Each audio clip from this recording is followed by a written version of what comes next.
전 재산을 지금 상실한 상황이에요. 그런 상태에서 이자는 지금 계속 나가야 돼. 심지어 이 중에는 너무 견디다 못해서 하는 사람도 있어요.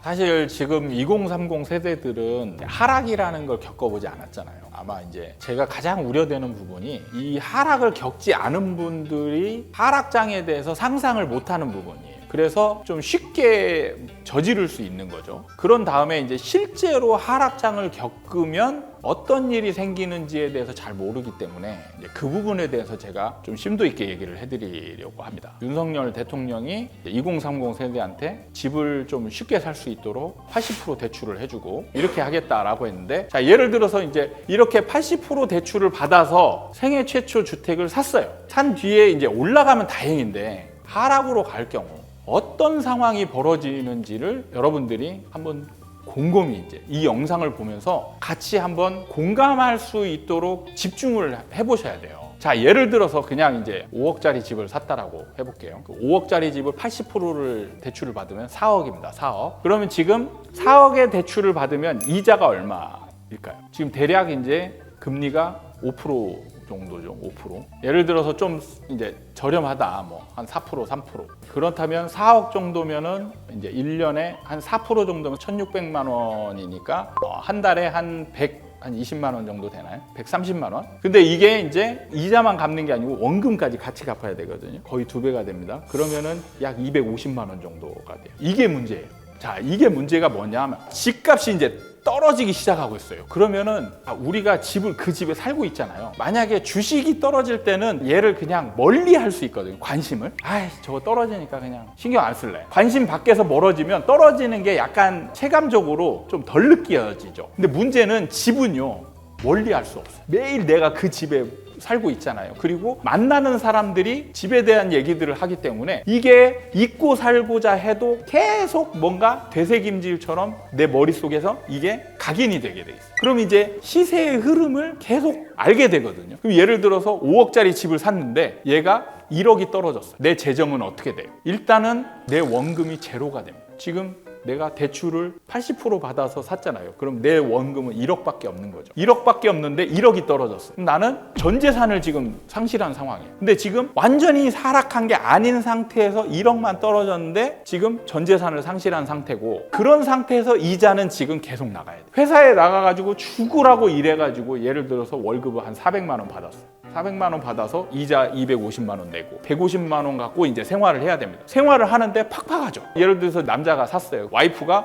우리 정말 뭐 사 먹고 싶은데 사 먹지도 못하고 이런 걸 불평을 내요. 야, 우리가 지금 집을 사서 이렇게 된 거 아니야. 근데 이거 너 때문에 너가 사자고 했었잖아. 이런 식의 대화가 오고 가게 돼. 반드시 싸우게 됩니다. 항상 조금이라도 자기 탓을 남한테 지우고자 하는 대화들이 조금씩 이루어지게 돼. 문제는 이게 해소가 안 돼. 계속 이 생활이 되는 거야. 월급 타면은 항상 이 돈이 제일 먼저 계좌에서 이자로 빠져나가고 나머지 돈으로 생활해야 되는데, 이 돈 갖고는 진짜 나가서 좋은 거 몸식 하나 사 먹을 돈도 안 되는, 아파트 관리비 내고 뭐 통신비 내고 교통비 내고 이것만 해도 이걸로 팍팍한데 우리 외식도 한번 못해. 항상 불만에 쌓인 생활이 계속되죠. 그런데 집값이 또 떨어졌어. 그럼 이제 마이너스가 돼. 빚이 늘어납니다. 근데 이 이자로 내는 게 이제 빚을 그냥 늘리는 상황이 되는. 그러면서 또 대화가 계속 싸움으로 연결이 돼요. 실제로 저는 부동산 하면서 그다음에 분양 상담하면서 이런 사람들을 진짜 수천 명을 만났어요. 심지어 이 중에는 너무 견디다 못해서 자살한 사람도 있어요. 그리고 이혼한 집도 있어요. 근데 문제는 지금 상황에서 대출을 끼지 않고 살 수 있는 집이 없어요. 그러니까 항상 집값이 크게 상승해서 꼭대기쯤에서 사게 되면 영끌이라는 단어가 그냥 자연스럽게 나올 수밖에 없는 거예요. 영끌을 할 수밖에 없는 거예요. 왜냐하면 젊은 세대들이 가진 자산은 한계가 있거든요. 그 자산을 끌어모으고 해도 안 되니까 여기저기서 돈을 빌려서 집을 샀단 말이에요. 근데 이 집을 산 행위가 더 오를 것이다라는 기대나 불안 때문에 산 건데, 여기서 떨어질 걸 알았다라면 안 샀죠. 그걸 모르고 사게 되면 이때부터 떨어지게 되면, 문제는요, 떨어질 때 팔려고 이제 내놓거든요. 내놓는데 아무도 안 사요. 아무도 안 삽니다. 그러면 여기서 문제가 뭐냐면 진짜 해결 방법이 없어요. 이 생활이 앞으로 몇 년 더 계속 돼야 될지, 이게 언제까지 가야 될지 끝이 없을 것으로 보여지는 거예요. 그래서 여기서 나중에 우상향한다라는 믿음은 아무 의미가 없게 되는 거예요. 하루하루가 지옥이기 때문에 이걸 빨리 벗어나는 게 최선이다. 이거를 계속 갖고 있다가는 내가 못 살겠다. 돈이 중요한 게 아니고 이 상황을 나는 못 살겠다. 우리 생활 자체가 안 되는데. 이러면서 계속 부동산에 내놓고 부동산에서는 우리 상황도 모르는 채 지금 손님이 없으니까 더 싸게 내놔야 된다. 그럼 더 싸게 내놓으면 팔리냐? 그래도 모른다. 왜? 손님 자체가 없는데 그걸 어떻게 하냐? 우리 부동산에 물건을 보러 오는 사람이라도 있었으면 좋겠다. 아무도 안 온다. 그 사람들은 왜 안 올까? 집값이 떨어지니까 집 사는 걸 다 뒤로 미루는 거예요. 그러니까 항상 이런 사람들로 인해서 집값이 더 많이 떨어지게 돼요. 제가 첫 번째 책에서 쓴 책에 보면 상승장 막바지에 들어오는 사람들이 무분별한 투자자라고 이제 표현을 하거든요. 계획이 없는 사람들. 정말 계획적인 투자자들은 자금 계획이나 리스크나 이런 것들을 다 계획을 하고 그런 것들을 충분히 대비한 투자를 하거든요. 그런데 상승장 막판에는 이런 대비가 전혀 없는 그냥 오를 것이다라는 생각만 가지고 영끌에서 들어온 사람들이 대비가 안 되는 거예요. 그럼 그런 사람들이 하락을 맞이하면 이 사람들은 견딜 수가 없어요. 견딜 수가 없는 사람들이 이때 막 집어 던지게 돼요. 근데 집어 던져도 안 팔리니까 또 떨어뜨리고 또 떨어뜨리고 이렇게 되는 거예요.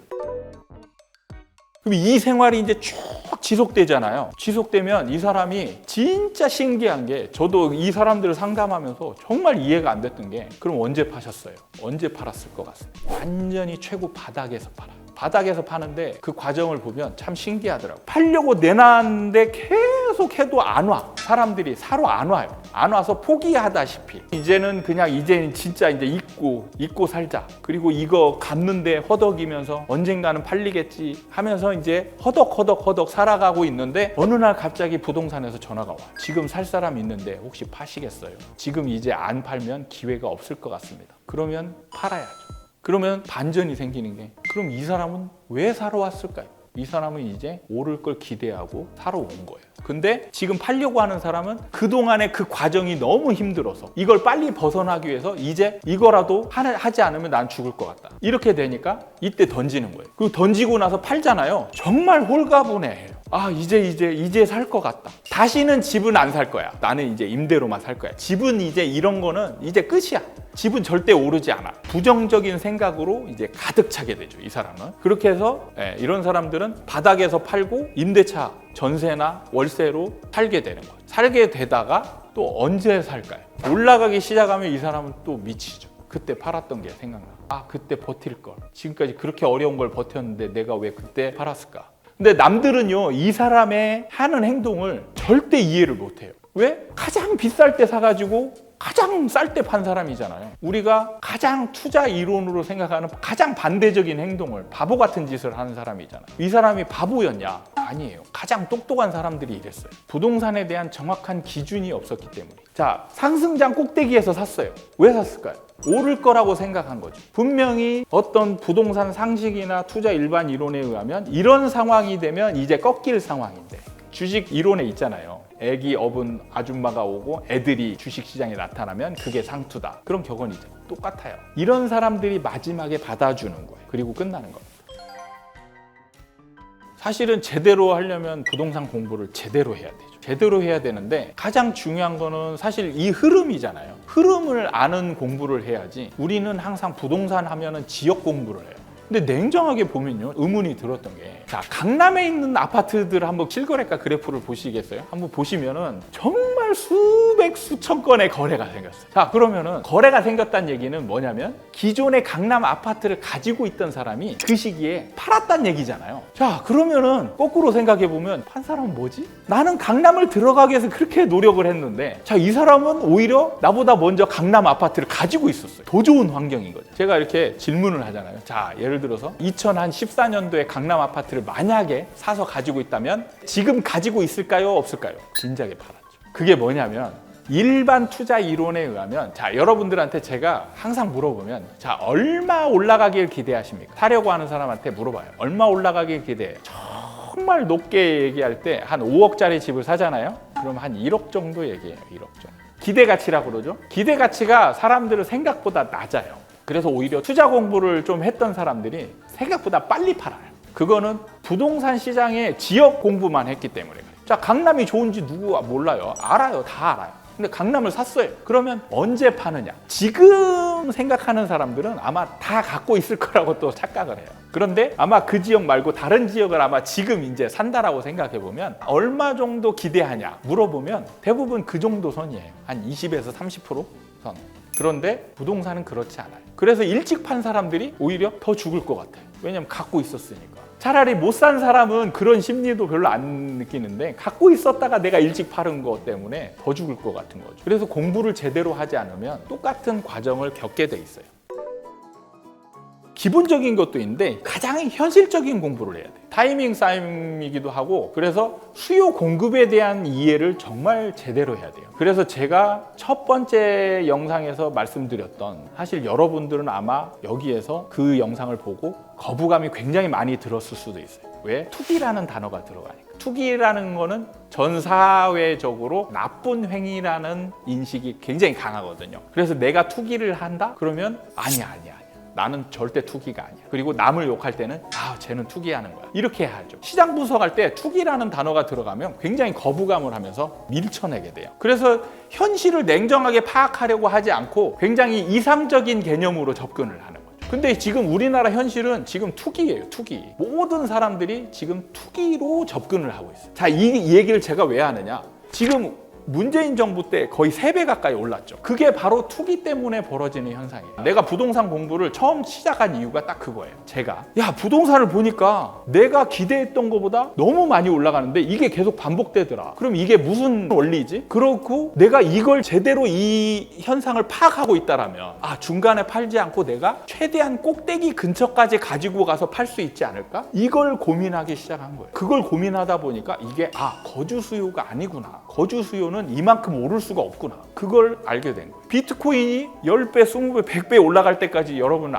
알았습니까? 비트코인은 제가 접근하지 못했어요. 왜? 비트코인은 어떻게 될지 제가 몰랐잖아요. 이게 중간에 없어질지 계속 올라갈지 기준이 없었단 말이에요. 저도 비트코인은 어떻게 할지 모르는 거예요. 왜냐? 여러분보다 오히려 더 기준이 없는 사람인 거예요. 근데 부동산은 정확하게 기준이 있습니다. 제가 우리나라에서 홍보 같지만 제 책에서 최초로 어떤 원리에 의해서 올라가고 어떤 원리에 의해서 떨어지는가를 정확하게 밝혀냈어요. 그 기준만 제대로 알고 있으면 여러분들은 거기에 적절하게 대응만 하면 되는 거예요. 그리고 욕심을 약간 버리기만 하면 돼요. 그러면은 남들 정말 죽으라고 임장 다니고 지역 공부한 사람보다 여기서 만약에 여러분들이 강남 좋은지 알아요. 근데 강남 살 수 있는 사람이 얼마나 될까요? 가진 돈이 없으면 못 사잖아요. 좋은지 알아도 못 사잖아요. 그럼 내가 가진 돈에서 올라갈 수 있는 걸 찾아가지고 그걸 사야 되는 거죠. 그리고 그걸 얼마만큼 가지고 있을까? 이런 거를 해야 되는 거죠. 그래서 실제로 부동산이 올라갈 때는 그런 평형때 벌어지는 거 말고 그 인기 좋은 그런 거에 하면은 빌라든 나홀로 아파트든 이런 것들 다 올라가게 돼. 그럼 내가 내 가진 돈에 맞게 적절한 걸 빨리 사는 게 중요한 거예요. 그런 공부를 해야지 지역 공부 백날 해봤자 여러분들은 계속 같은 시행착오를 겪을 거예요. 좋은 집을 샀는데 생각보다 일찍 팔고 내가 왜 일찍 팔았을까 후회하고 더 많이 올라간 거를 가슴 두드리면서 비참해하고 원래 가졌던 원칙을 잃어버리고 공부 안 했던 사람들처럼 똑같이 막 쫓아가서 막 사고 끝에서 물리고 이런 행위를 반복하게 되는 거예요. 그걸 안 하려면 반드시 진짜 사이클에 대한 거를 정확하게 이해하는. 근데 주식하고 비트코인이나 이런 거는 사이클의 끝 무렵을 정확하게 알 수 없어요. 저도 연구를 많이 했지만 그 기준을 정확하게 찾을 수 없었습니다. 근데 우리나라 부동산은 정확하게 있어요. 그거를 공부하시면 됩니다. 머니인사이드 구독자 여러분께 이제 굉장히 오랜 시간 이제 말씀드렸고 사실 제가 이게 도움이 됐으면 좋겠다 이런 생각으로 그리고 여러분들도 부동산은 사실 다른 주식이나 비트코인보다는 부동산은 여러분이 살아가면서 계속 떠날 수 없는 거거든요. 그래서 여러분들은 무조건 부동산에 관심을 가지셔야 돼요. 그래서 부동산으로 잃지 않는 그리고 돈을 많이 벌 수 있는 공부를 좀 어느 정도 하셔서 부자가 될 수 있는 그리고 여러분들은 아직도 기회가 정말 충분히 많다라는 거. 지금이라도 착실한 공부를 부동산 공부를 하시면 부자 될 수 있다라고 제가 말씀드릴 수 있습니다. 그렇게 하시면 됩니다. 감사합니다.